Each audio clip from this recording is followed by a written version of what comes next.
I think one of the things that you infrequently do, I don't think many people do, is plan for extreme success. You sort of plan a little bit for failure, you plan a little bit for moderate success, but I don't think you really plan for extreme success. If I had thought to myself, within 5 years, we're going to be knocking on the doors of 100 million revenue, I would have probably made a whole heap of different decisions along the way. Welcome to the Startup CEO Succession podcast, where we dive deep into the pivotal journey of founder CEOs who face the critical decision.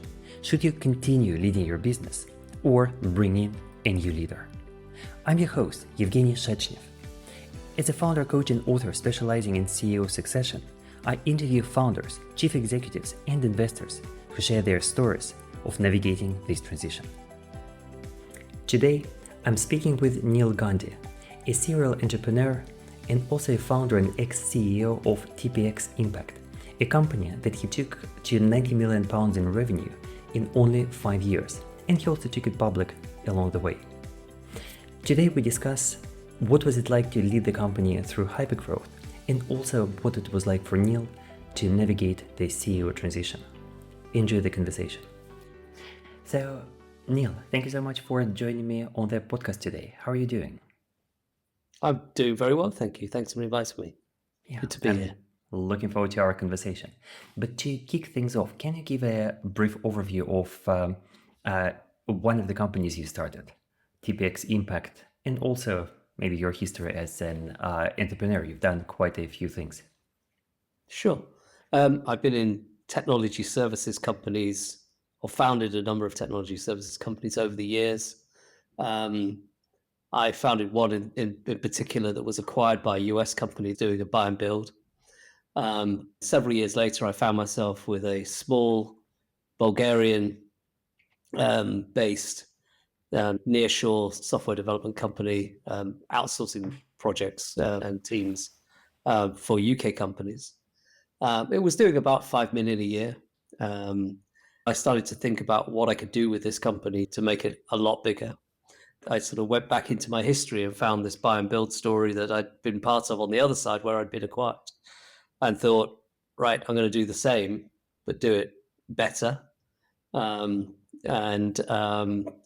make it happen. And so that was the birth of TPXimpact, was to take my Bulgarian company, add 2 further acquisitions, and then float on AIM on the London Stock Exchange, and then take it from what was a 5 million revenue company in 2018, the Bulgarian company, to approaching 90 odd million revenue in 2022, kind of 5 years later, through both acquisitions and organic growth.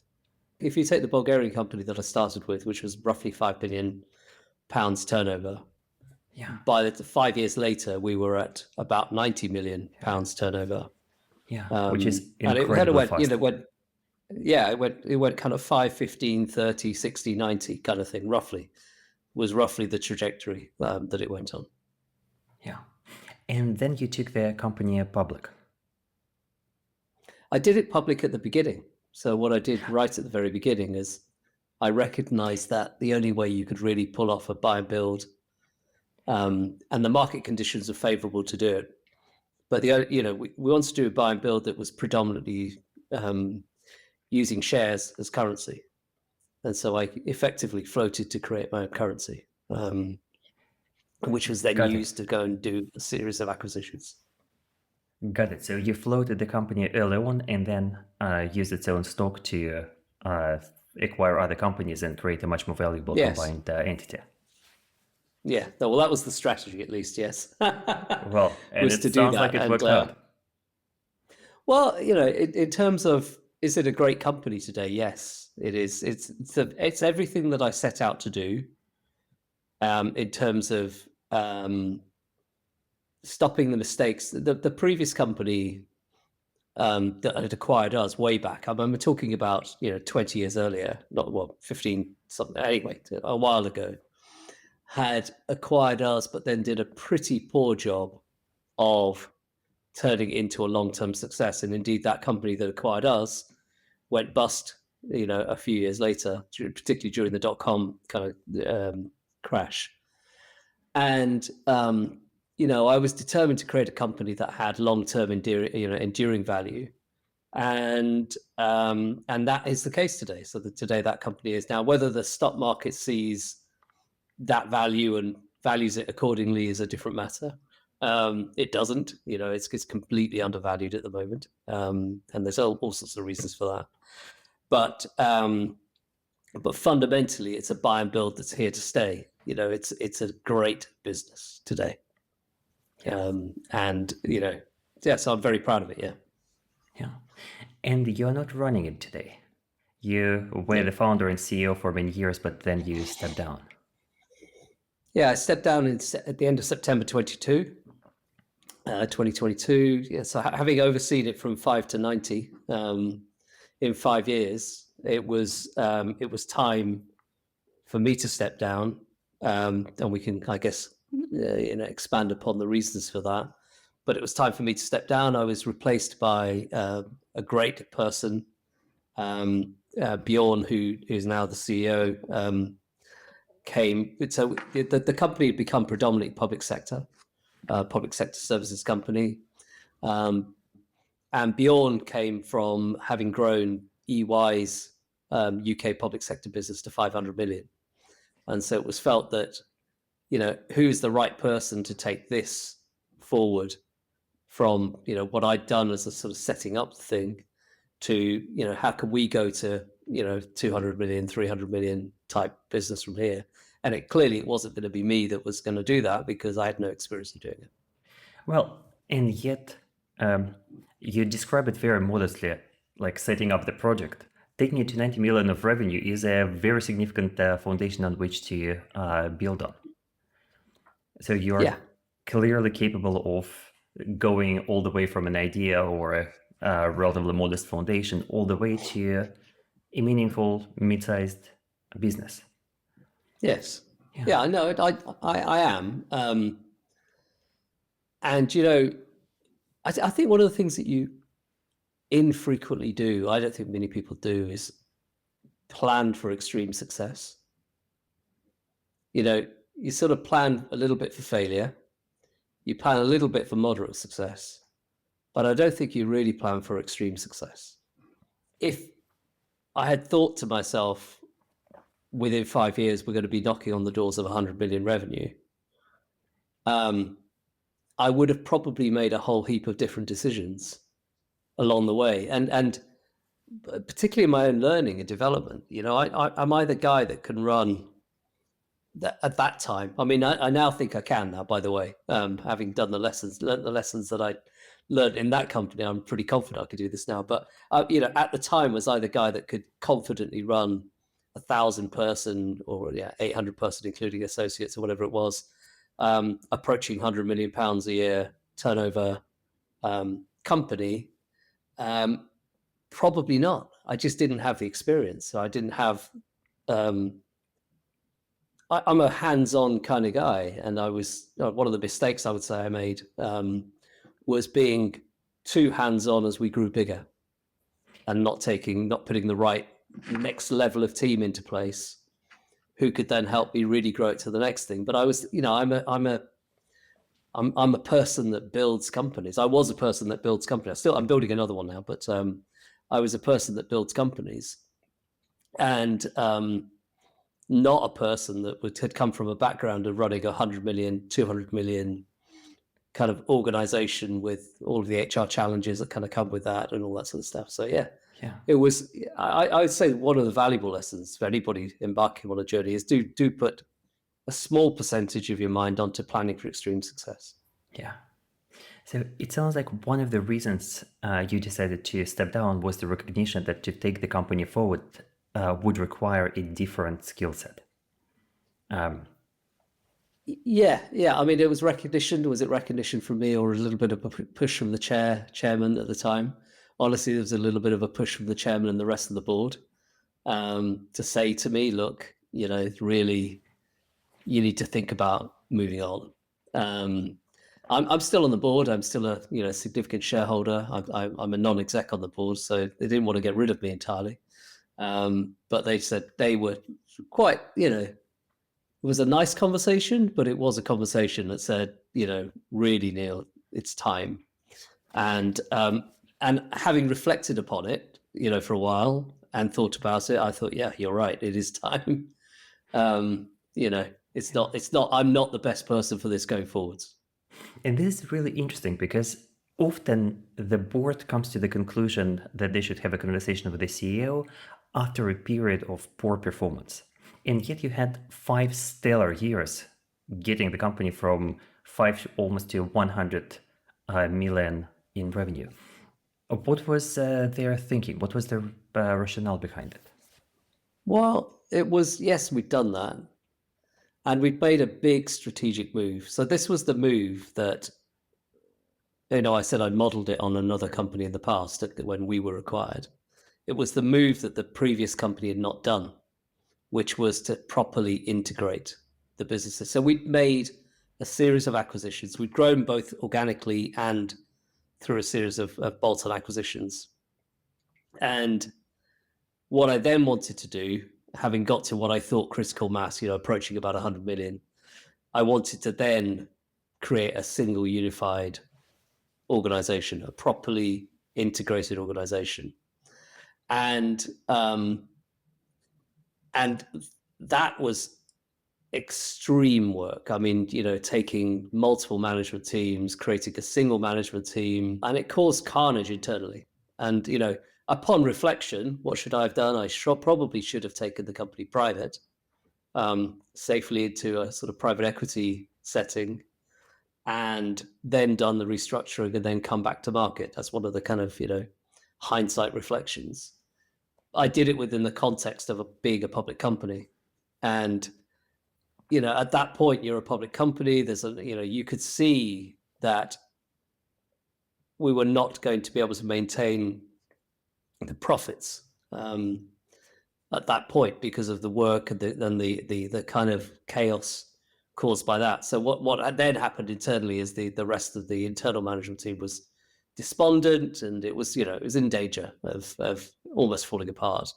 There is an organization that grows like that can be incredibly delicate, right? Because there just isn't the systems and processes internally, to manage that level of growth.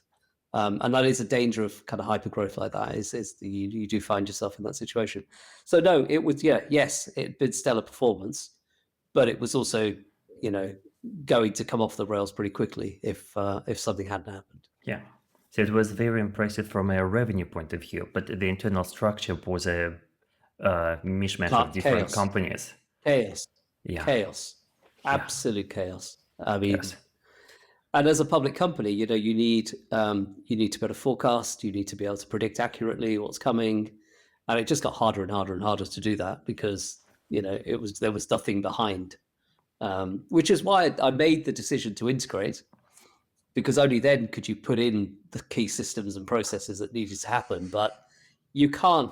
The conclusion I have is you cannot do a major restructuring within a public company setting. You have to go private. Because the markets will punish you for any mistakes and any inefficiencies. Any misses, any miss to consensus. They say that fund managers will tell you all day that they're in it for the long term, but they're not. They've got their own funds. They've got their own fund performance. They've got, if their fund underperforms, they've got redemptions, and that's the reality of public markets. And to think that you can somehow do a major restructuring within that, certainly at that size, I don't think you can.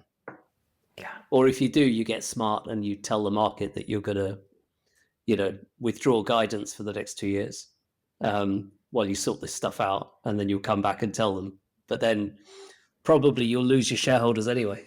So if you do that. So no easy solutions. No easy solutions at all. And what was it like for you on a personal level to run this business in a hyper-growth mode for 5 years?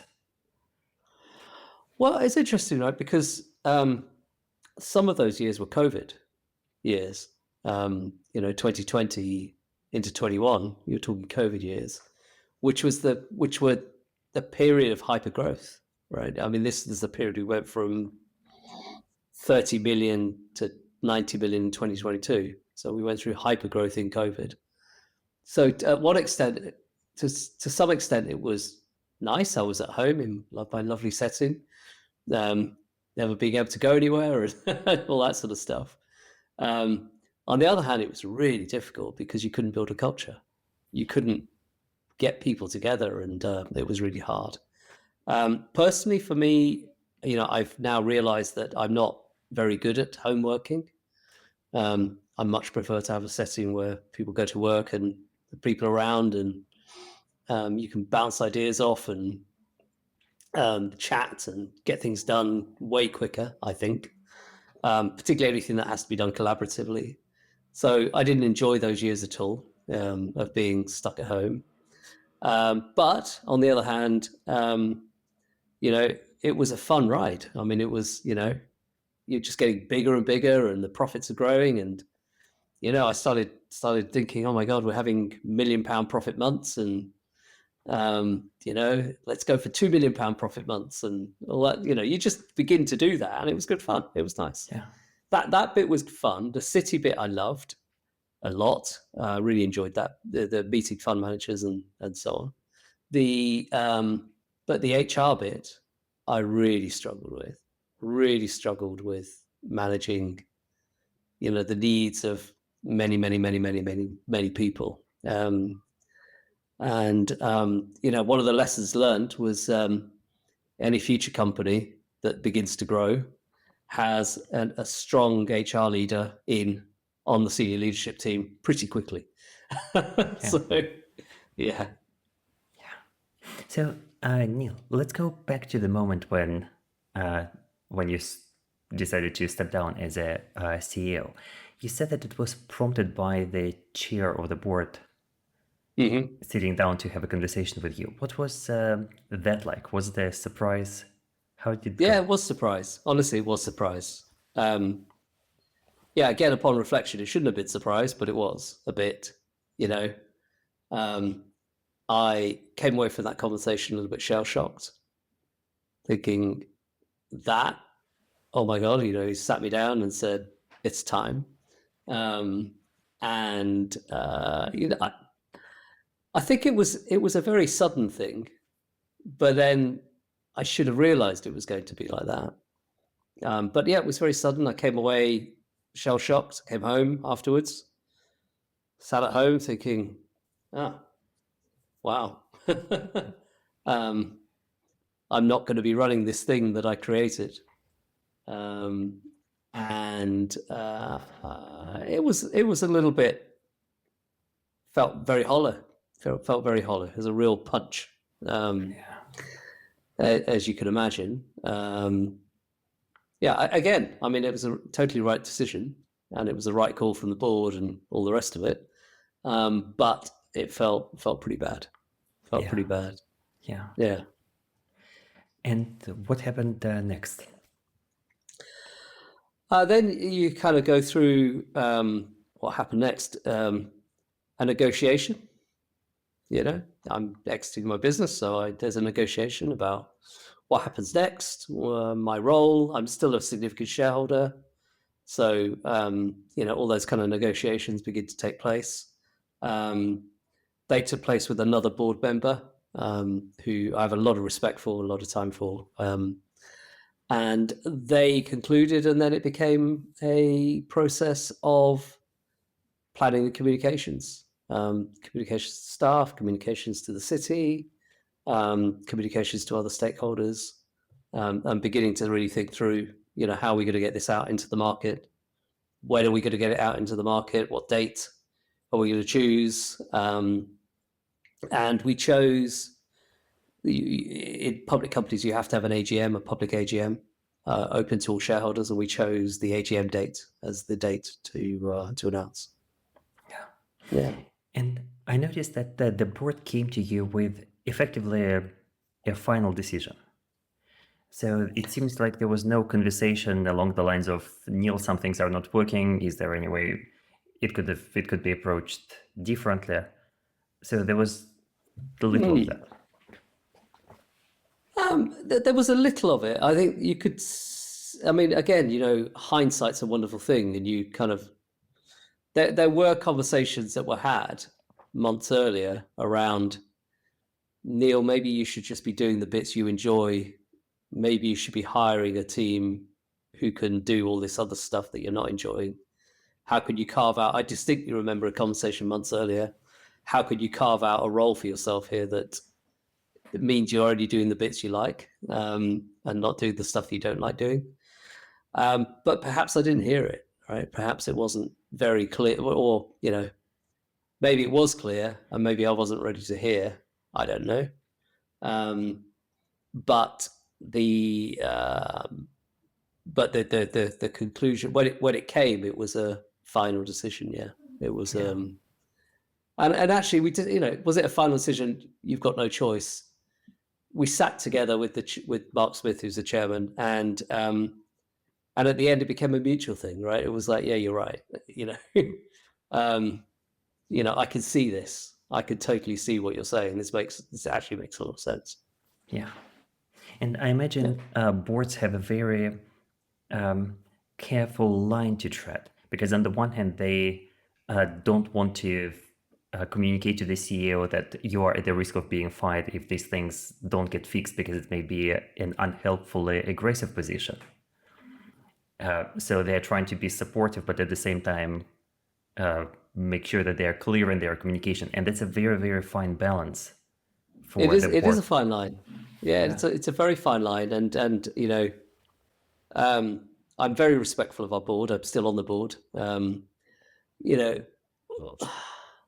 It's hard to know if they were clear enough in those months leading up to it, or indeed if I was, just not receptive. You just don't hear. Sometimes you don't hear the things that are being said to you, right? Because they're uncomfortable, unpalatable, whatever. So they, yeah, I mean, I think they did it the right way. Ultimately, they did the right thing for the company. I mean, it takes a courageous board to do it. It takes a really courageous board to step in like that, and do it like that. But at the same time, I have to say, I was just not enjoying my life at that point. I was not happy. It was horrible. It was a stressful. If it had carried on, I suspect something would have happened with my health, as it was. So it was fine. It was the right call. Yeah. And how did you approach the choice of your successor? Were you involved? Did you want to be involved? Yeah, I was involved. Beyond Conway, the board had found somebody, and they asked me to interview him for the role, which I did. And again, what does a company need as it goes from 0 to 100? It takes a bit of a crazy person. I'm diagnosed ADHD. It takes that. I think it probably takes that kind of mentality to get a company going, right? To make a success. Is that the right person to go forward? Probably not. And when I met Bjorn, it was like, okay, this, very sensible, very considered, very thoughtful, completely opposite of who I am. I'm incredibly impulsive.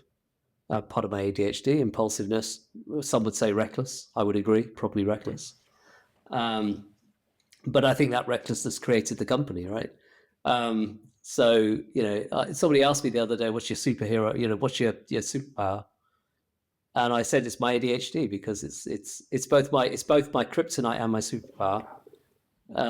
Because on the one hand, it creates a recklessness that causes me to be in situations that creates great companies. On the other hand, it's it's carnage. It can be carnage. And so I was only diagnosed last year, so it was after this company, after TPX, and so it's kind of informed a lot of my choices going forwards. But I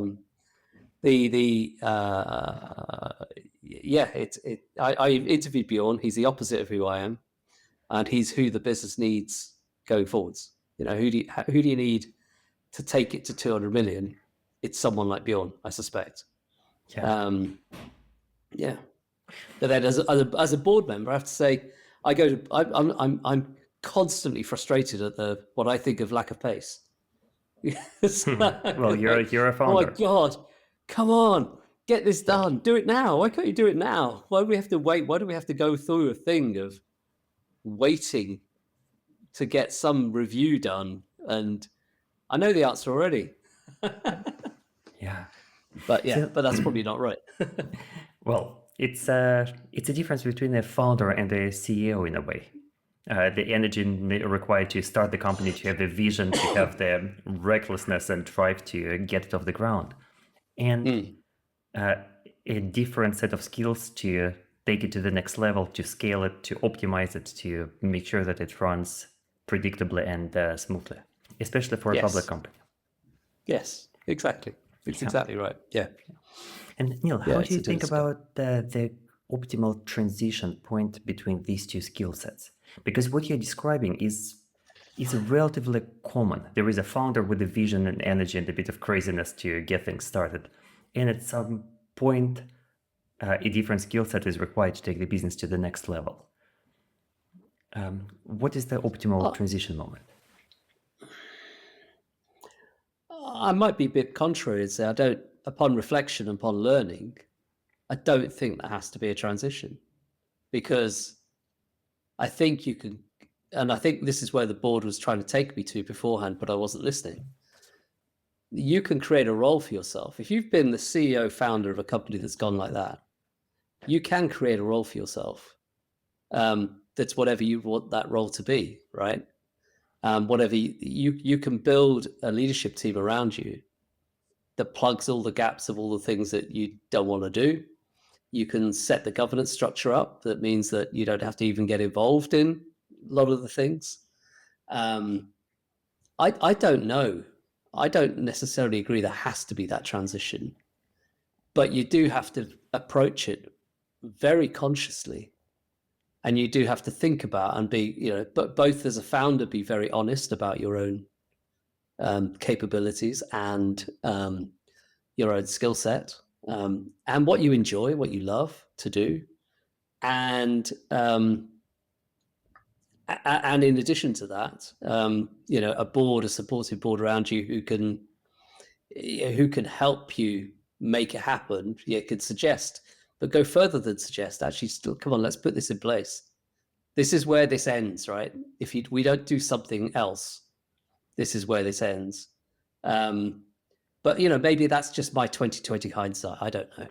It's difficult to say, but I don't buy that you have to. I mean, look at Zuckerberg, look at Bill Gates, look at whole host of founders who remain as CEOs of incredible companies, and how they've done that transition, how they did that transition. Well, Bill Gates obviously doesn't remain a CEO, but Zuckerberg does. He remains a CEO of the company he created in his dorm. So clearly he's put a structure around him that enables him to continue to do the things he loves. And so doing it again, I would do it that way. I don't buy that I'm not a person that can run 100 million, 200 million, 500 million company. I can. I know I can. And particularly with the learnings of the past. But you do have to be very aware of your own capabilities. And I'm sure strengths and weaknesses. Yes, and I'm sure you thought about this question a lot in the last few years. In the alternative universe, on a different timeline, what could you have done differently for you to adapt to the role, to create a CEO role which plays to your strengths?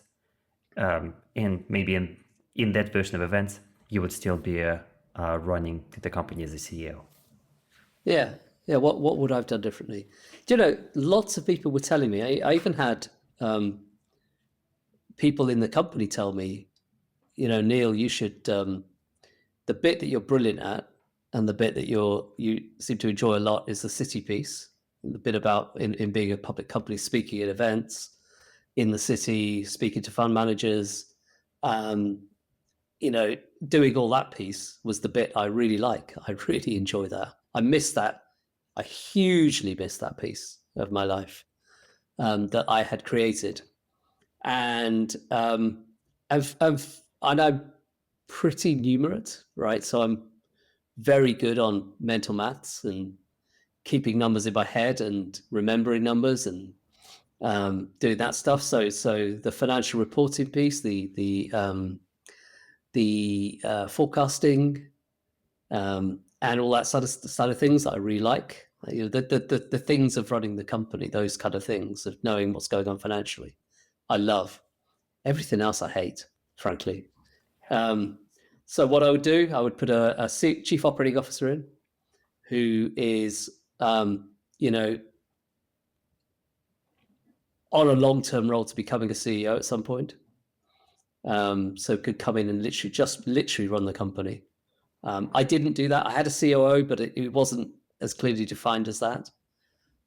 It was more, I'm still running the company. You make sure that the processes, you know, that we're trying to put in place work or whatever. I would have put a chief of staff in, who would be my proxy in many, many, many situations. I would put a HR, chief people officer in way earlier. And what I would have done is I would have created a senior leadership team where they were running the company day to day, and I was involved once a week in kind of update meetings and whatever, and that would have been it. That's what I would have done. Yeah. In that parallel universe is how the company would be running today, and I would still be there doing that and doing the bit that I love to do. And I still think, you know, frankly, and maybe my other colleagues will, you know, have a go at me if I say this on this podcast, but I still think I'm brilliant at that, and I could do it incredibly well. Yeah. So it sounds like the line lies between the inside of the company and the outside of the company. You're great at and really enjoy interacting with the CTO, speaking at external events, representing the company, having a good picture of where is the business financially. But in order to do your job well, you needed a solid senior management team, and you just haven't built it in time or in the way that was necessary. Yeah, I didn't build a strong enough senior leadership team. One of the things, another big mistake, it was a buy and build, and what I should have done is what I tried to do was to create a senior leadership team out of the people within the companies that we had acquired. Should never have done that. That should not have been the case. It should have been a senior leadership team made up of new people, and never from the companies that we acquired. And because I think in doing that, you compromise the caliber of people that are really needed to take the company forward. You know, these are all small companies, right? That we acquired. They were 5, 6, 7, 8, 9 billion revenue companies. What was I thinking to think that anybody in those companies could become part of a senior leadership team of £100 million company? It's kind of, yes, they could maybe run a division or something, but could they be on the main SLT? Probably not, in reality. And probably they wouldn't like it if they were honest with themselves as well, right? They wouldn't want to be in that setting either. So it should have always been made up of people from outside. Yeah. And it should have happened in probably 2020, 2021, beginning of 21, something like that, when we were coming out of lockdowns. It probably should have happened about then. Yeah. And that was the time when it was particularly busy for you, because the business was growing quickly during the COVID times. You were working from home and things were incredibly intense. So I imagine it must have been very tempting to postpone thinking about building a proper senior management team until later. Yeah, I think, you know, when did the board start to talk to me about that? I would say they probably started to talk to me about that late 21. Yeah, it was that COVID period was really tough. As you know, it's very hard. We acquired, I think we acquired 3 companies during lockdowns, something like that. Hugely reckless. So yeah, we acquired probably 3 companies during lockdown, but then at the same time we were growing. I can't remember the organic rate of growth. It was order of magnitude 20%. It was crazy days. And then all that going on, and you've got things like Black Lives Matter was going on at the same time, and so you're having to kind of address staff concerns and questions about what's our stance, what's our position, and doing all of that at the same time was, clearly I should have had a team. Yeah, there was so much on your shoulders. Yeah, there was quite a lot. Yeah.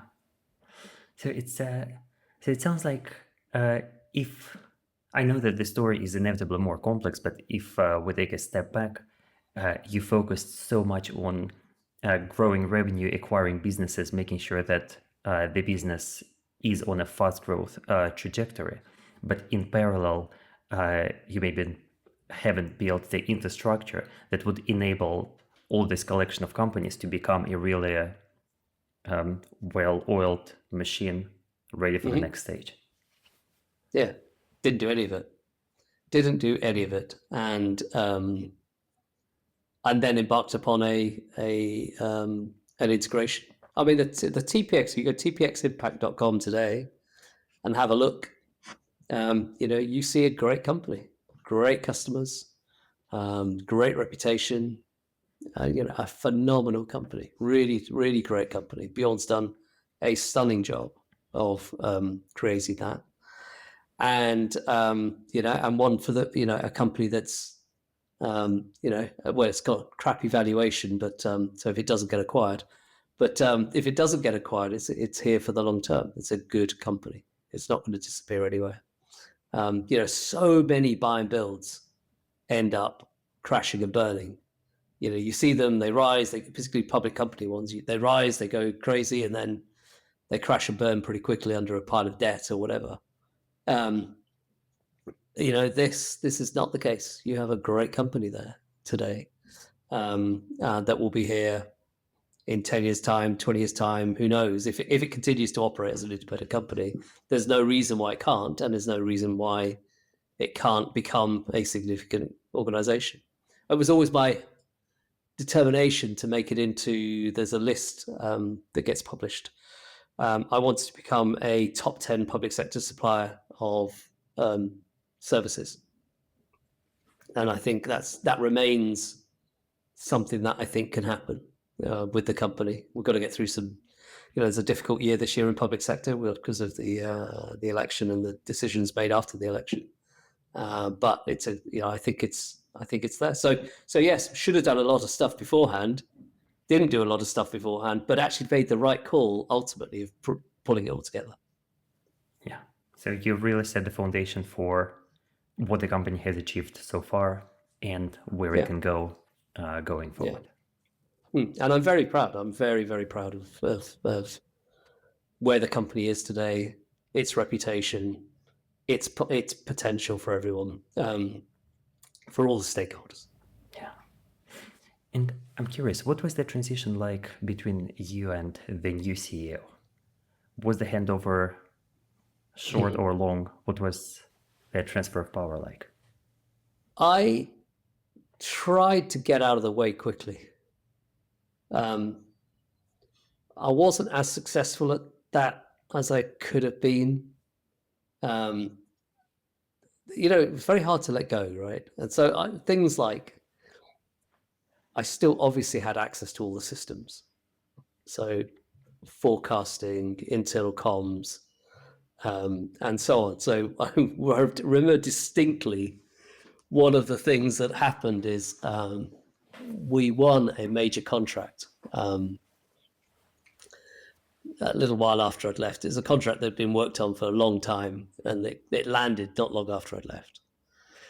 And so I saw on one of our internal systems that we'd landed it and it's come in. So I picked up the phone straight away to the person who ran that division to congratulate her on the win. And I had managed to do that before Bjorn had done so, which was really foolish, right? Which isn't clever. And so little examples like that. And in the end, we all decided that it would be better if I was cut off from most of the systems, so that I could become a true non-exec and not be involved any longer. It was kind of hard. There's things that you do. You wake up and instinctively, pick up your phone and look at Slack to see what's been going on, and you just do, right? That's just part of your routine of waking up almost. And to check all your mails and check everything, and look on forecasting and look on pipeline and all the things that you do when you are running a company. These are some of the first things you do when you wake up. I'm sure most people do who run companies. The first thought that they turn to overnight is, how's the business done? When they wake up, and has anything changed? Has anything moved? So it was. I did move very quickly away, formally, although I was still making silly mistakes of being not mistakes, but just habits of being a bit too involved still then. But then after I settled down. And after a few weeks rather, particularly when I would cut myself off from all the systems, it became a lot easier. And now it runs really well. I'm on the board, and I don't have anything to do with it day to day. And I'm running another company now, so it's okay. Yeah. And how do you think about your next steps after you step down? Did you know what you want to do next, or?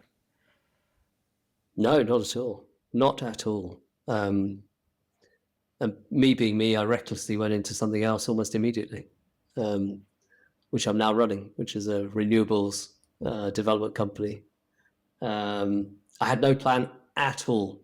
Nothing at all. But within days and weeks, I was in something else. I always had a view in my head that as and when a time came, I wanted to do something in renewables, but that was it. That was my only thought. I know at some point in my life I want to do something, but then when this opportunity arose where I had all this time on my hands, that first Monday morning when you don't go to work and you kind of look around, what do I do? What do I do in my day? It's not like financially I needed to rush out and go to work. So what do I do in my day? I don't want to be this guy that ends up just goes to the pub or something at lunchtime, watches daytime TV. So what am I going to do? And very quickly fell into this next thing. Yeah, and it looks like you are doing some really important work. Your company is working on large-scale solar installations across Europe, so it's not some small project. No, we are. It's a significant opportunity with utility scale solar development, with an increased focus on this thing called agri PV, which is where you combine. There's a world view. I even saw it in the news this morning that it's either solar or it's farming, but actually the two can work incredibly well together. In fact, if you set up your solar plants correctly, you can improve your farming yields, and so it's kind of free money, really.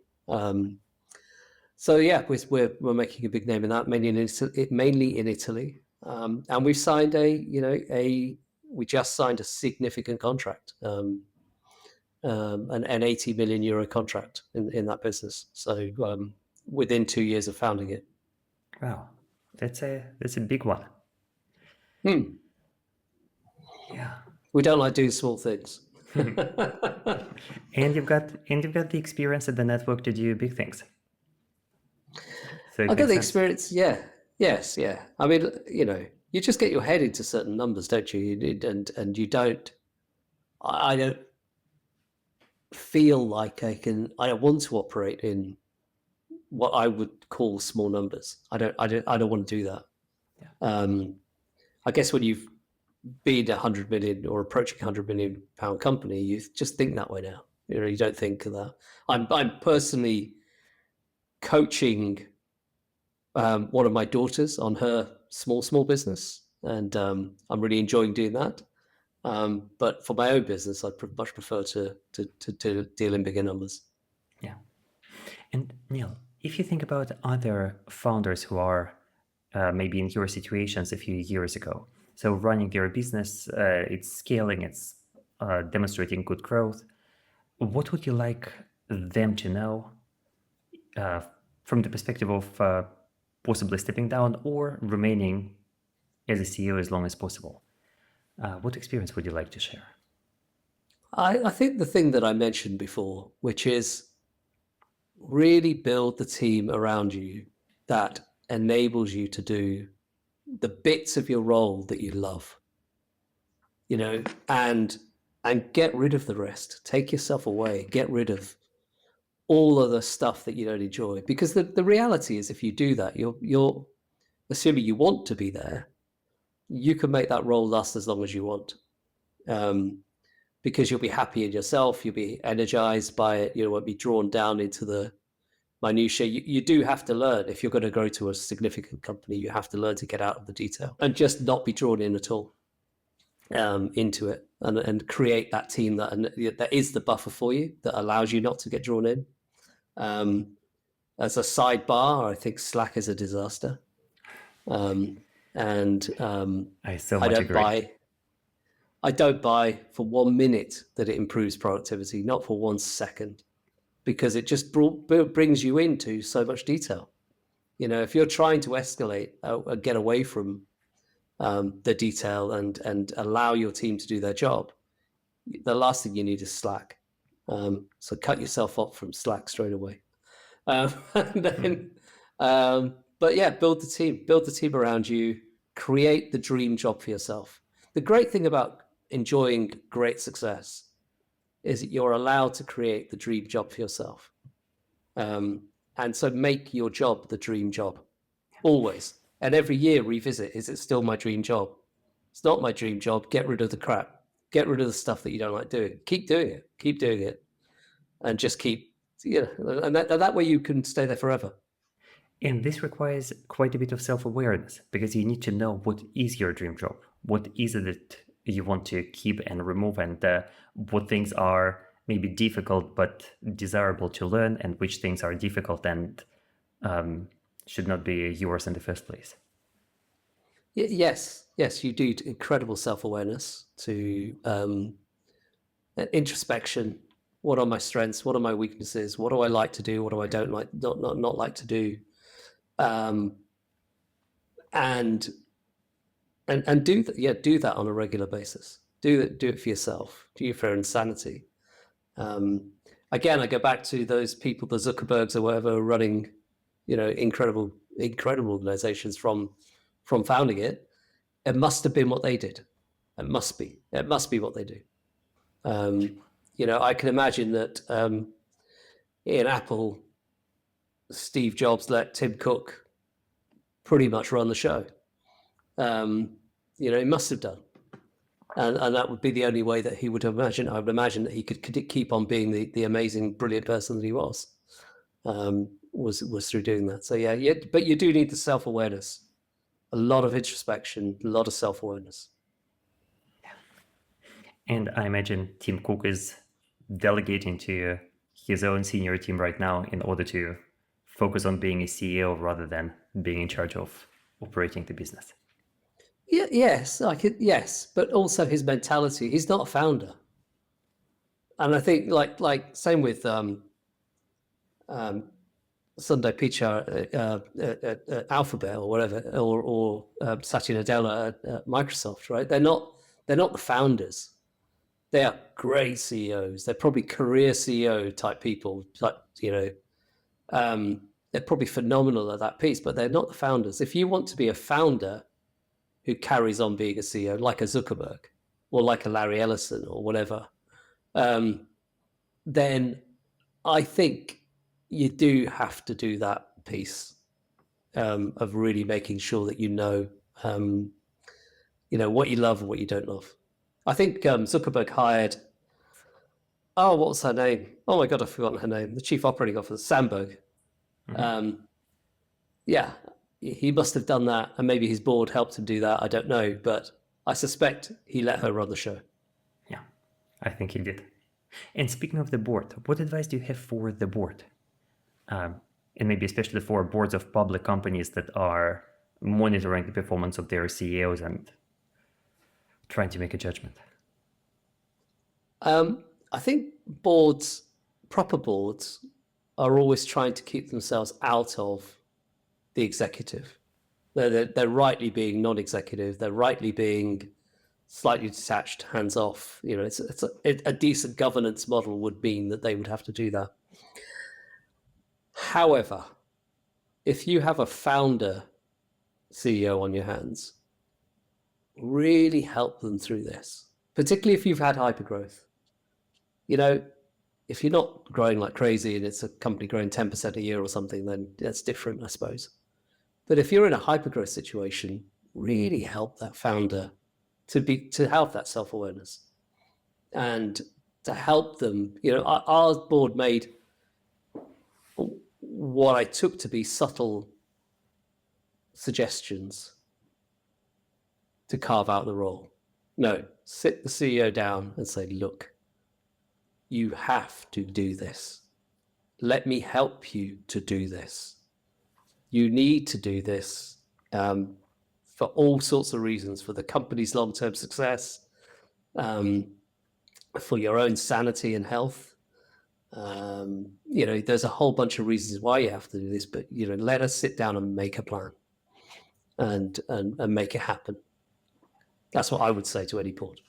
Yeah, and that must be a delicate conversation because founders, almost by definition, don't always like listening to external voices. People who start companies, they've got their own vision, their own ideas, their own way of doing things. And there are always countless external people with an opinion of what they should be doing differently. Yes, there are.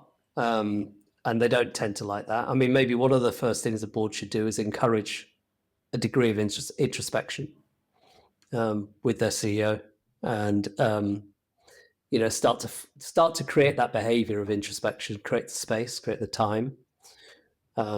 Maybe hire somebody whose role is to encourage that introspection with the CEO, a mentor, a coach, a guide, or whatever, to help them with that. Knowing that it's going to come, knowing that it has to come. If I was doing it today on a board, that's what I would do. I would probably hire, if I wasn't seeing the introspection in the person, naturally, I would probably hire somebody to tease it out, some sort of coach. Because if you've got a superstar on your hands, you don't really want to lose your superstar. You really want them to be successful. So you have to really help them to do that, because 5 to 90 million in 5 years doesn't happen so often. It doesn't happen very often, and you should, I think, you should know. But then maybe boards haven't really experienced that, right? I mean, I don't know, maybe they haven't experienced anything like that as well. So maybe they don't realize that that's what you've got to do. But anyway, if there is a board member listening to this and they're on a hypergrowth company run by a founder, I would say to them, start to have that introspection conversation sooner rather than later, and truly help the person to create the role that they want. And likelihood is you probably won't have to have a situation where you've got to do a transition. So in other words, preventing the problem instead of having to change CEOs when it's the only possible option. Yeah, I mean, look, yeah, exactly. And there will come a point where the founder CEO doesn't want to be there anymore, and that's fine. That's a different thing. That's a whole different conversation. But in terms of getting to the point where you kind of have to replace the CEO for the long-term success of the company, yeah, get there ahead of time. try not to make that happen. Why would you want? You don't really want that to happen. So get in early and help them with that. But easy to say. I mean, look, it's really, really, really easy with hindsight to say everything I'm saying.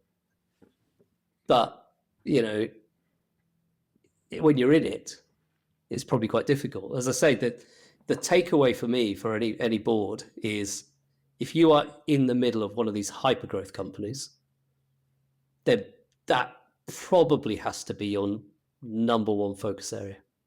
Well, not number one, because you've got all sorts of controls and whatever, but has to be one of your focus areas. Yeah.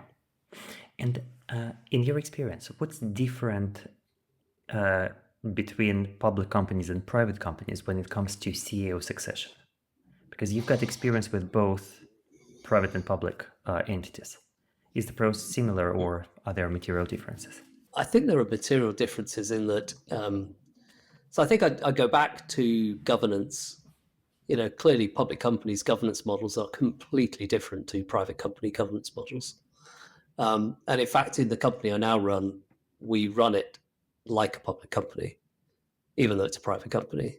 In terms of it's not there yet where I want it to be, but in terms of I want a non-executive board, I want clear understanding of roles and responsibilities, the kind of decisions that have to be made, at what level. I even want to get to the point where we do an annual report. There are things that you have to do, I think, in a public company that you don't have to do in a private company.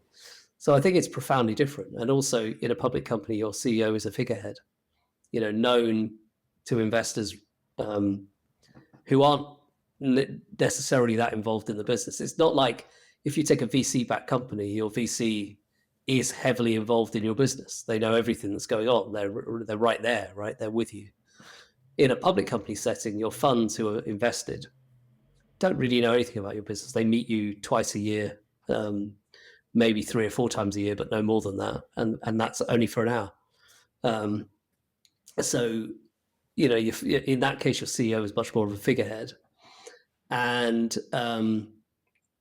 And therefore, I think, CEO succession is a much bigger thing.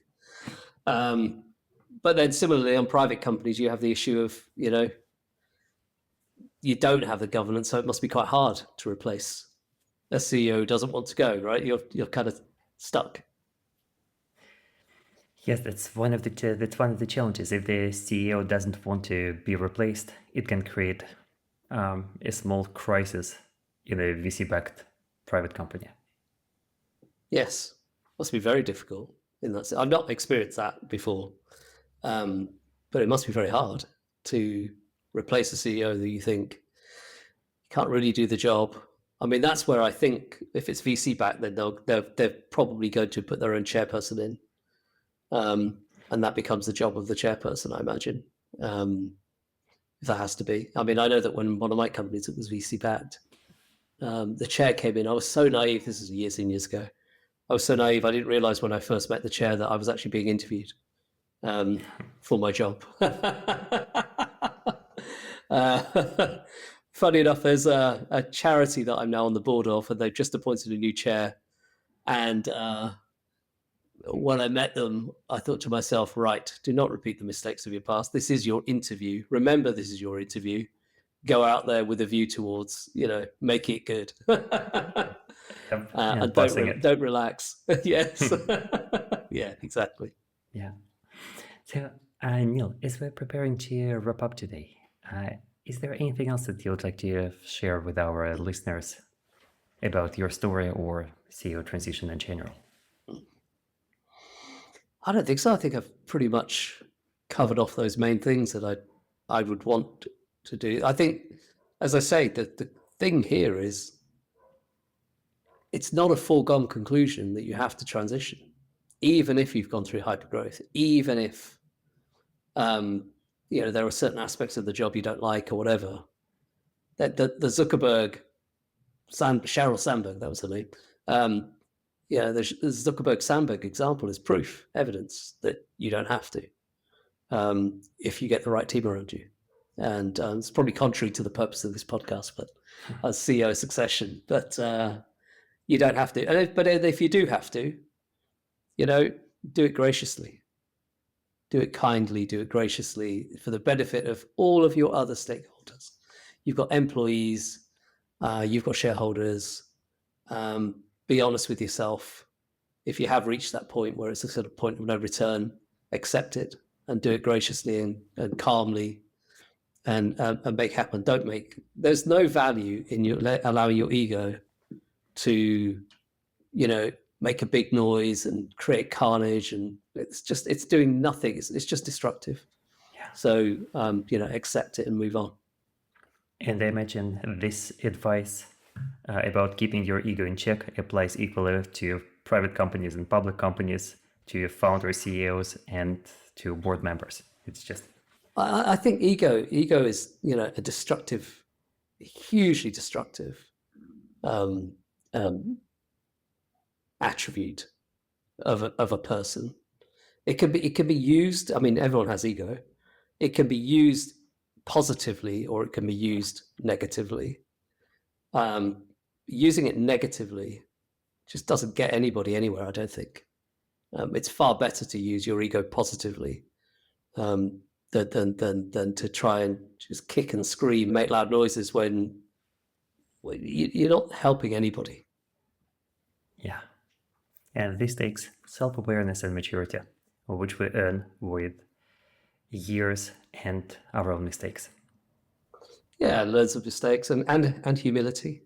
And, I think if you look at those great CEOs that have replaced, the Satya Nadellas and Sundar Pichais and Tim Cook and, those great CEOs that are there, they express large amounts of humility as they go about. Look at their personas and who they are and how they speak, and hugely humble characters. So I think if you're going to be a great founder CEO, then you probably have to take on a degree of humility as well. Yeah. Difficult if you've gone from nothing to that. I don't know how Zuckerberg's doing on that stakes at the moment, but it must be very hard. Yeah. Yeah. But I think it's fair to say that the world needs more humble leaders. Yes. Yes. Neal, thank you so much for this conversation. I really enjoyed it. I'm sure it will be useful to many founders out there in public companies, private companies, and in all other situations. And very grateful for you taking the time. No, you're very welcome. Thank you for having me here. To wrap up our conversation today, I would like to share a couple of reflections. As Neal said, it's absolutely possible for the founder or CEO to keep running their business for as long as they want to, provided that they're doing a good job and enjoying what they're doing. And in order for this to happen, they need to build the business in a way that complements their strengths and supports or works around their weaknesses. So for Neal, his strengths were working with external investors, being the public face of the company, really understanding the financial situation of the business. And everything else, in particular dealing with people-related challenges, was not his forte. And looking back, he explained how he wished he had built a senior team that would really run the company day to day, allowing him to remove himself from the details and focus on what he's doing best.